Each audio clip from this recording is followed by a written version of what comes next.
The heat was unmerciful that morning in Ouagadougou.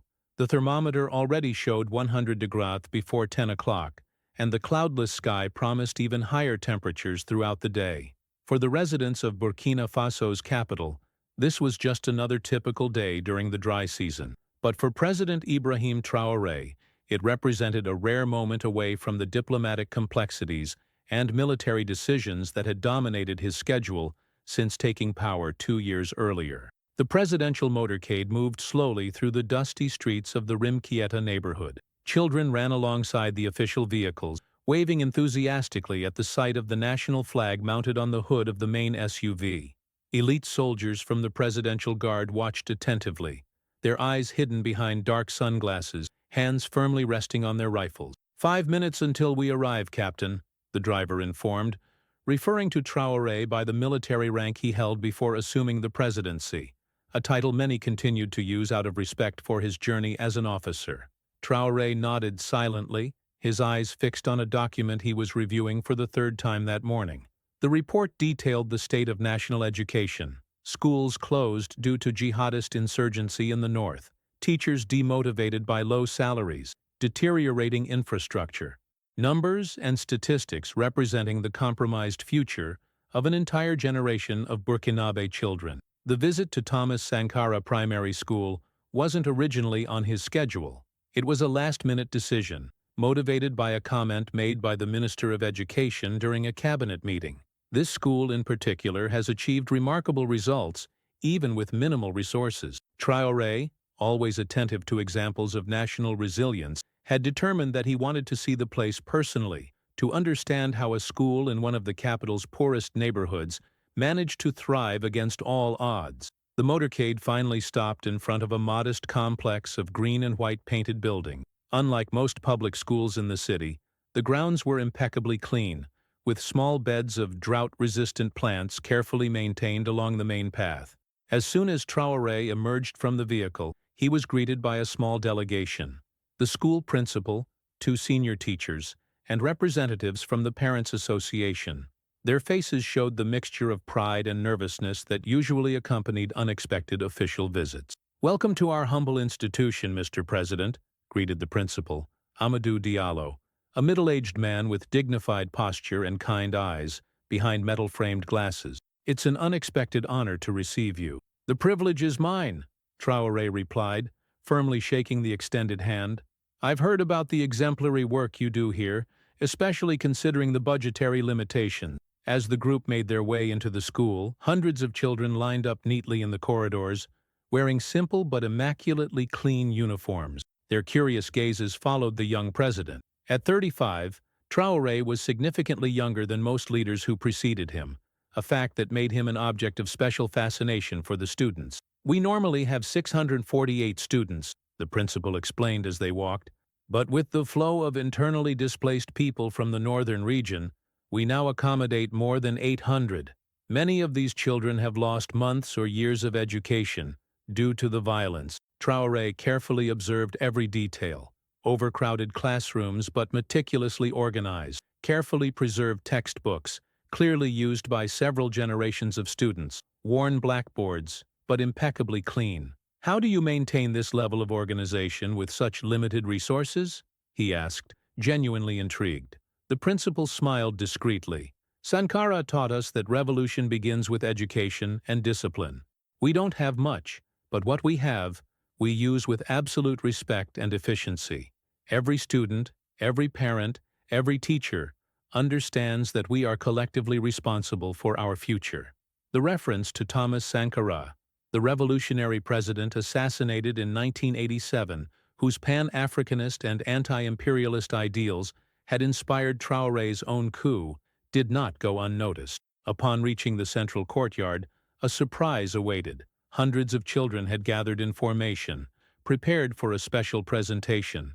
Traoré was led to a small improvised platform from where he could observe the ceremony. "We haven't prepared anything elaborate as your visit was announced only this morning," the principal explained with slight embarrassment, "but some classes would like to show what they've recently learned about our country's history." "Ni.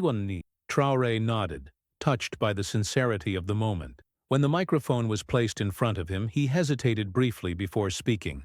"Before any presentation, I would like to say a few words," he announced, deciding to abandon the formalities of the speech prepared by his advisors. "I came here today not just as president, but as someone who, like you, grew up facing difficulties. I was born in a humble family in Tenkodogo, studied in classrooms not very different from these. And, as his voice echoed through the improvised sound system, Traoré didn't notice the small boy who was moving discreetly among the crowd, approaching the platform with determination in his eyes. Mamadou Ouedraogo watched the president with unusual intensity for a boy of just 12 years, of small stature for his age, the result of years of inadequate nutrition. His thin body disguised an extraordinary strength of will that teachers often described as relentless. Among his peers, Mamadou was known for his reflective silence and ability to solve complex mathematical problems with surprising ease. He wasn't popular in the traditional sense, but commanded quiet respect among students and teachers alike. Few people besides Principal Diallo knew the boy's complete story. Born in a small village in Soum province in the north of the country, Mamadou was only 7 when jihadist insurgents attacked his community. His parents and older sister were among the dozens killed. He survived by hiding in a dry well for almost 2 days until being found by Burkinabe soldiers on patrol. With no known relatives, the boy was sent to a reception center in Ouagadougou and eventually placed under the care of a distant aunt who lived in Rimkieta. The woman, already overburdened with her own children and financial difficulties, offered little beyond a roof.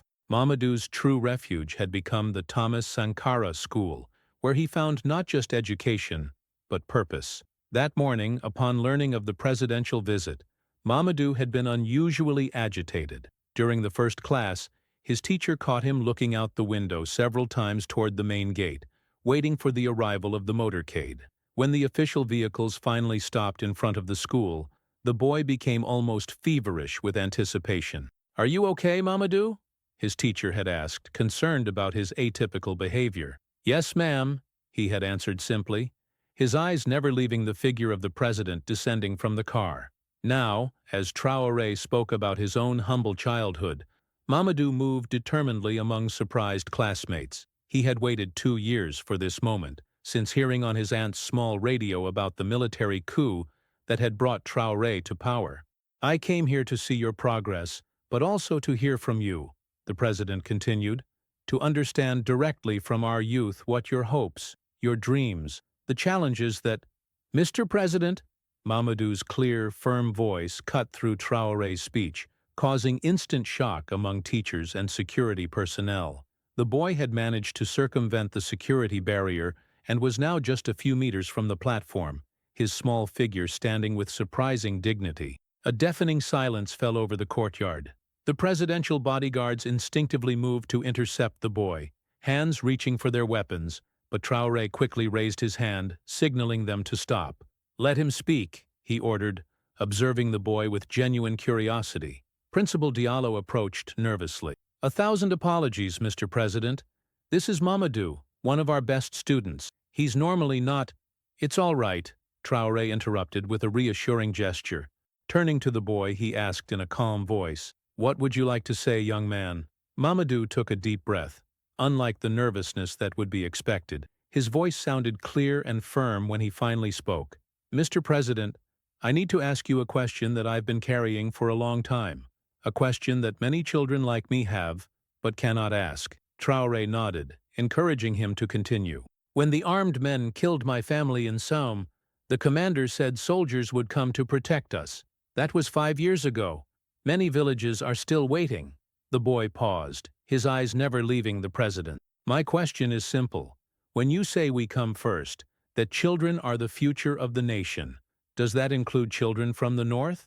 Or just those who live near the capital, where cameras can film your visits?" The brutal frankness of the question provoked audible gasps among teachers and officials present. Principal Diallo visibly paled, fearing reprisals, but Mamadou remained firm, his eyes reflecting not juvenile defiance, but a deep, old pain that contrasted painfully with his youth. The seconds that followed seemed like an eternity in the silent courtyard. Traoré's reaction would determine not only the tone of that encounter, but possibly the perception of his government by hundreds of witnesses, and eventually, by the entire nation, when the news inevitably spread. What no one could predict was how the simple words of an orphan from the north would transform not just that moment, but the personal trajectory of the man who led Burkina Faso during one of the most turbulent periods in its history. For long seconds, Ibrahim Traoré remained motionless, his face a mask of professional containment, the expression he had perfected in countless tense meetings with foreign leaders and captured insurgents. His advisors, positioned at the sides of the platform, exchanged nervous glances, clearly calculating the best way to intervene and save the situation. The protocol for these moments was clear. The president should never be directly confronted by ordinary citizens, especially at public events. The presidential security was already moving discreetly to remove the boy, despite Traoré's earlier gesture to wait. Then the unexpected happened. Instead of ignoring the question, redirecting it, or answering it with some well-rehearsed political generality, Traoré calmly descended the 3 steps of the improvised platform. Under the astonished gazes of all, he walked until he was face to face with Mamadou. There, to the even greater surprise of the audience, the president of Burkina Faso did something no leader of the country had done in decades of official ceremony. He knelt down to be at the same level as the boy. "What is your full name?" Traoré asked, his voice now softer, almost inaudible to those who weren't very close. "Mamadou Ouedraogo, sir," the boy replied, momentarily disarmed by the unexpected proximity. "Which village in Soum are you from, Mamadou?" "Nasumbu, near the border with Mali." A flash of recognition crossed Traoré's eyes. Nasumbo had been one of the first communities to suffer coordinated attacks from groups affiliated with JNIM, the jihadist coalition that controlled vast areas of the northern country. "I know Nasumbo," said Traoré, to the boy's surprise. "I served near there as a lieutenant before the attacks began." For a moment, the formal role of president seemed to dissolve, revealing only the man behind the title, an officer who had witnessed firsthand the deterioration of security in the northern provinces, and who carried his own painful memories of that region. "Your question," Traoré continued, his voice now firm but carrying an emotion rarely displayed in public, "is not only brave, it's necessary, and it deserves an honest answer, not a political one." The entire courtyard seemed to hold its breath. Journalists present to cover the routine visit realized they were witnessing something extraordinary, and discreetly activated recorders and cameras. "The truth, Mamadou, is that we failed Nasumbu. We failed many villages like yours, not just this government, but successive governments since the insurgency began." Traoré paused, carefully choosing his next words. "When I say that the children of Burkina Faso are our priority, this should absolutely include all children, from the north, south, east, and west. But words without action are empty, and you have every right to question that contradiction." A murmur ran through the crowd. Never before had a Burkinabe leader so openly admitted the state's failures to protect its most vulnerable community. For many of the adults present, raised in the tradition of unquestioning respect for authority, the scene was almost incomprehensible. "What happened to your family?" Traoré stopped, visibly struggling to maintain his composure. "What happened in Nasumbo and continues to happen in many communities is a failure that I carry with me every day, not as a political abstraction, but as a personal debt." It was at this moment that something extraordinary happened. A single tear escaped from the president's right eye, slowly sliding down his face. A man known for his impenetrable hardness in situations of extreme pressure. Mamadou, realizing the raw sincerity of the moment, felt his own carefully built reserve begin to crumble. "I just wanted someone to remember them," said the boy, his voice now choked. "For someone to remember there were people there, before the military reports and statistics." In a gesture that would be captured by photographers present, and soon become one of the most iconic images of his government, Traoré placed both hands on the boy's shoulders. "We don't just remember them, Mamadou. We have a duty to honor them by doing better now. And your courage today no longer allows me to hide behind excuses or empty promises." Rising again, but keeping one hand on the boy's shoulder, Traoré turned to the expanded audience. now including not just students and teachers, but also the national media and officials visibly uncomfortable with the unexpected turn of events. "This young man," announced the president, his voice regaining strength, "has just given us a lesson more valuable than many cabinet meetings. It's time to honor that courage with concrete action, not more rhetoric." What followed would transform not just that school in Rimkieta, but would initiate a fundamental reassessment of the national strategy for conflict-affected regions, all catalyzed by a boy who simply refused to let his home village be forgotten. The Situation Room at the Kosyam Palace was buzzing with tense activity. Just 3 hours after the incident at the Thomas Sankara School, Traoré's top advisors had been summoned for an emergency meeting. The image of the president kneeling before the boy, with visible tears, was already circulating widely on social media and national news.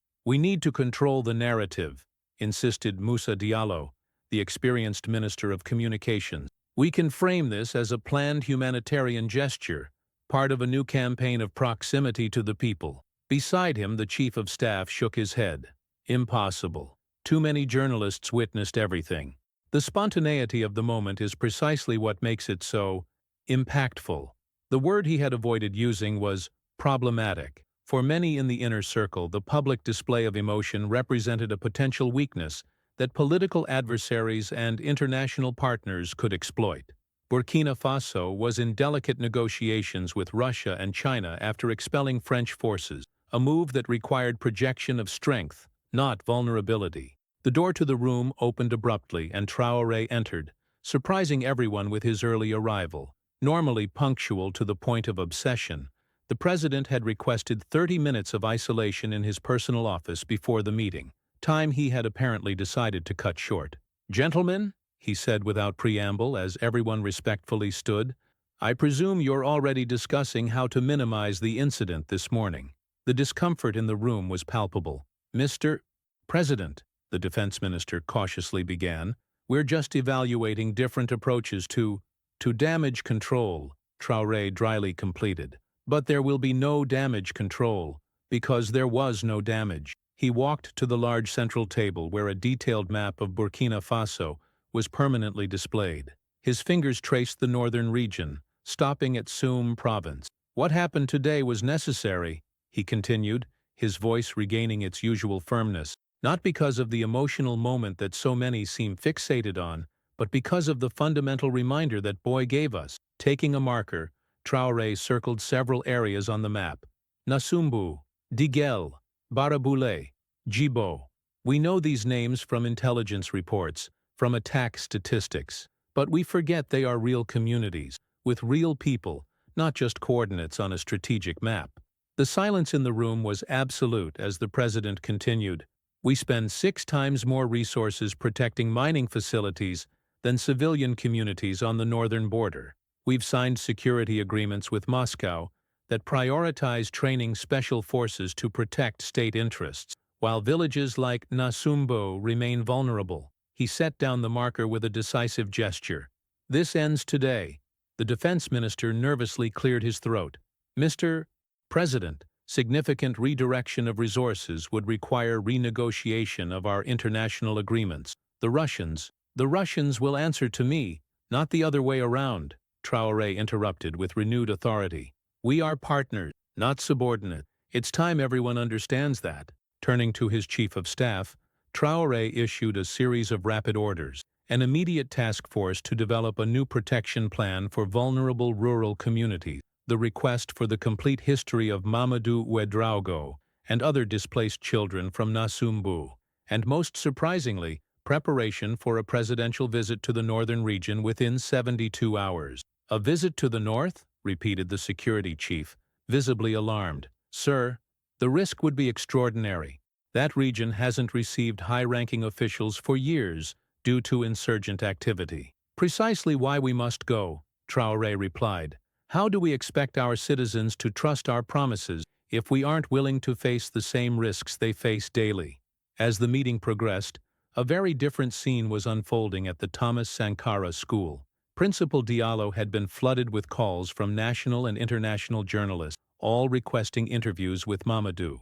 With wisdom gained from decades of teaching, He had established a protective cordon around the boy, refusing all requests. "He is a student, not an attraction," he had firmly explained to a persistent reporter from France, Traoré. "His privacy and psychological well-being are our absolute priority." In the small dormitory annexed to the school, where Mamadou occasionally spent the night when his aunt traveled to sell goods in regional markets, the boy sat quietly, absorbing the day's events. "You're not in trouble, Mamadou," teacher Fatima, assigned to stay with him, had assured him. "What you did today was very brave." The boy had remained silent for long moments before finally responding. "He cried. The president cried for Nasumbu." "Yes," Fatima gently agreed.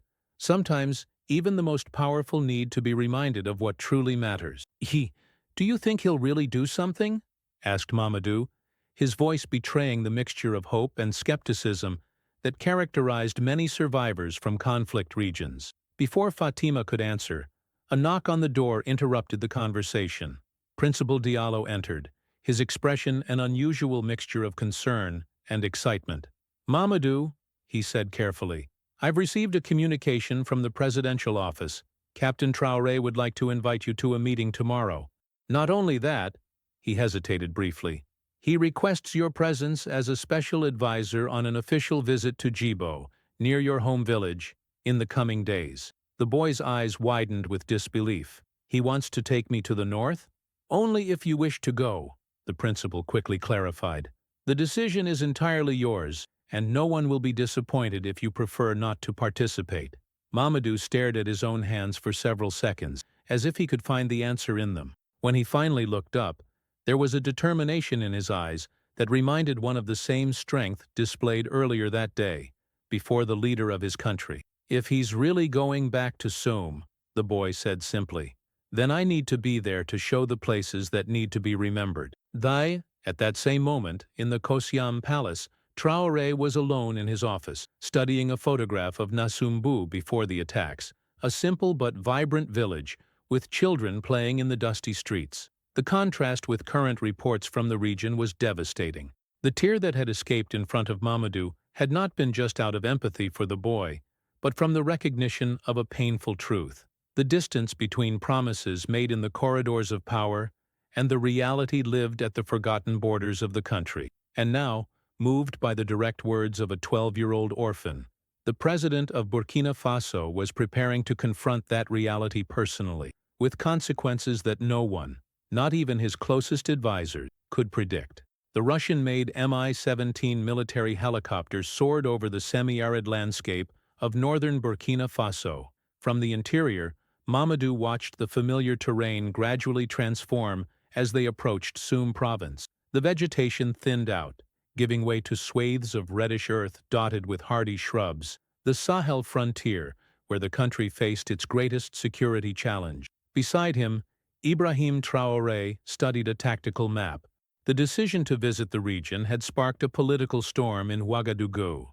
The Security Cabinet had vehemently resisted. Russian partners had expressed deep concern, and rumors were already circulating in diplomatic channels. Traoré ignored all objections. "This is not just a symbolic visit," he had explained to reluctant ministers. "This is a direct strategic assessment, without bureaucratic filters." Mamadou's presence had been the most controversial element. Critics argued that exposing a minor to potential risks was irresponsible. Defenders, including, surprisingly, Director Diallo, countered that no one knew the human reality of the region better than its own survivors. 5 minutes to Djibo," the pilot announced. Traoré turned to Mamadou. "Are you ready?" The boy nodded silently. The temporary military base in Djibo had been specially reinforced for the presidential visit. 3 security rings surrounded the perimeter, with surveillance drones constantly monitoring a 20-kilometer radius. "Welcome to Djibo, Mr. President," greeted the regional commander, Colonel Ouedraogo.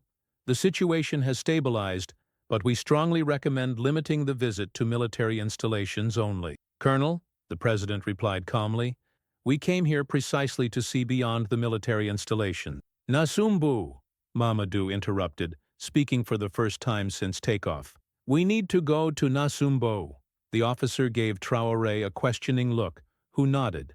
"Young Mamadou is from there, Colonel, And an essential part of this visit is to assess the conditions for possible rehabilitation of the community. Sir, with all due respect, Nasumbu is less than 15 kilometers from the border with Mali. The area has confirmed JNIM activity in the last 72 hours. I am aware of the risks, Colonel. Organize armored vehicles and air cover. We will leave after the briefing. When they finally boarded the small convoy of armored vehicles, the sun had already begun its descent into the horizon. Mamadou occupied the second vehicle, along with the president and 2 security guards. Do you recognize the route? Traoré finally asked. Yes, Mamadou replied simply. We used to walk to Djibo for the weekly market, 3 hours on foot, when there was no threat. When they finally crossed the hill, the sight ahead drew an audible gasp from Mamadou, where once stood a vibrant community of some 2,000 people. Now only the ghost of a village remained. Partially destroyed structures, walls scarred by bullet holes and explosive fragments, wild vegetation reclaiming once inhabited spaces. Our house was there, Mamadou said, pointing to a partially collapsed structure whose walls still bore traces of faded blue paint. And that was the school. And the health clinic. Traoré walked in silence, absorbing the devastation not as a statistic in a report, but as a tangible reality beneath his feet. This was the place where we gathered to watch the stars on cloudless nights, the boy explained. The teacher said we could dream as far as they could. It was then that Traoré asked the question that had brought him here. Mamadou, if we could rebuild Nasumbu, not exactly as it was because that's impossible, but a new, safer version, do you think people would come back? The boy considered the question. Some wouldn't. Fear is harder to rebuild than walls, but many would come back if they believed that this time would be different, that they wouldn't be forgotten again. At that moment the security chief's radio crackled urgently. Movement detected 2 miles to the west. Multiple individuals, possibly armed. Immediate evacuation recommended. How long before they pose a direct threat? 15 minutes, minimum, sir. But protocol? Then we have 15 minutes, Traoré interrupted. The dry well, behind the mosque, Mamadou said when asked if there was anywhere else he needed to show. It was here, the boy said simply. I hid for almost 2 days, listening. He didn't finish the sentence. He didn't need to. 2 weeks after his historic visit to Nasumbu, Traoré presented to the Ministerial Council what would become known as the Nasumbu Initiative, a comprehensive plan not only to improve security in border regions, but to gradually rebuild abandoned communities. One hot afternoon, while solving mathematical equations that were too advanced for his age, Mamadou received an unexpected visitor. A presidential messenger delivered a package personally addressed to the boy. Inside he found 2 items, a new school notebook with a handwritten note from Traoré, to record the future you will help build, and something much more surprising, a small mango tree sapling protected in a special container, with detailed planting instructions. An additional card explained, "This sapling comes from a mango tree that survived in Nasumbu. When you return to plant this tree in your home village, whether in a year or in 10, let me know. I will be there to help you dig the hole." As Mamadou carefully held the small container, he felt something he had not experienced since the days before the attack, a sense of belonging, of a possible future. The words that had made the president cry now returned to the boy as a tangible promise. He had not been forgotten, and neither would his village be.